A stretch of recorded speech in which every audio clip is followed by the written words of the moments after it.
তামিম ইকবালের শেষ আন্তর্জাতিক ম্যাচ খেলেছেন গত বছরের 23শে সেপ্টেম্বর নিউজিল্যান্ডের বিপক্ষে মিরপুরে। তা এক বছর তো চলল।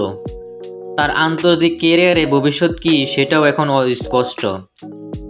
মাঠে না থাকলেও তামিমকে নিয়ে আলোচনা তাই থেমেই নেই। মাঠে ফেরার বিষয়টি স্পষ্ট না হলেও তামিমকে নিয়ে আলোচনা বন্ধ নেই। তামিমের আন্তর্জাতিক টিকিটে ফেরা নিয়ে ফের কথা বলেছেন পাপন।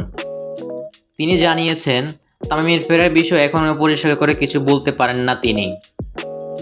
বাংলাদেশের জাতীয় দলের সাবেক অধিনায়ক তামিম ইকবাল দীর্ঘদিন ধরে মাঠের বাইরে আছেন।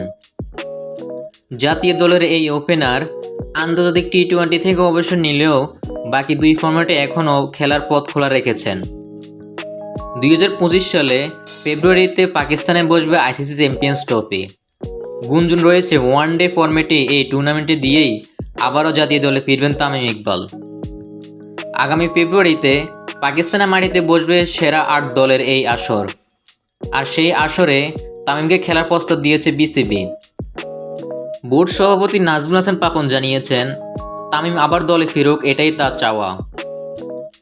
নাজমুল হাসান পাপন আরও বলেন, তামিমের বিষয়টা এখনও পর্যন্ত আমি কিছু বলতে পারছি না, যতক্ষণ পর্যন্ত ওর সঙ্গে আমার আলোচনা না হয়।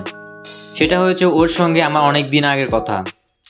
তামিম ইকবালের সঙ্গে আমার অনেকবার কথা হয়েছে। নাফিস ইকবাল যখন অসুস্থ তখন নিয়মিত যোগাযোগ হয়েছে তামিম ইকবালের সঙ্গে।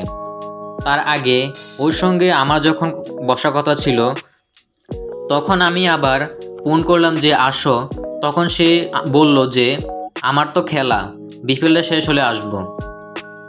বিসিবি সভাপতি নাজমুল হাসান পাপন আরও বলেন, তারপরও ও আবার যেদিন বিপিএল শেষ হলো তারপর দিন একটা মেসেজ পাঠালো যে আমি দেশের বাইরে যাচ্ছি, এসে আপনার সঙ্গে যোগাযোগ করব। এরপর আর যোগাযোগ হয়নি, যতটুকু হয়েছে নাফিস ইকবালের অসুস্থতা নিয়ে। তবে আমরা চাই ও আসুক। পাপন আরও বলেন, কারণ আমি আপনাদের আগেও বলেছি, আমার কথাবার্তায় শেষ ইন্টারভিউতে বুঝতে পেরেছেন এখানে অনেক প্লেয়ার আছে যারা বেশি দিন ন্যাশনাল টিমে হয়তো থাকবে না। অনেকের জন্য এটা শেষ বছর, অনেকের জন্য সর্বোচ্চ চ্যাম্পিয়ন্স ট্রফি পর্যন্ত। আমি মনে করি তামিম, সাকিব, মুশফিক, রিয়াদদের অবদানেই বাংলাদেশ ক্রিকেট আজকে এই জায়গায় এসেছে। এরকম নতুন নতুন ভিডিও পেতে আমাদের সঙ্গে থাকুন। ধন্যবাদ।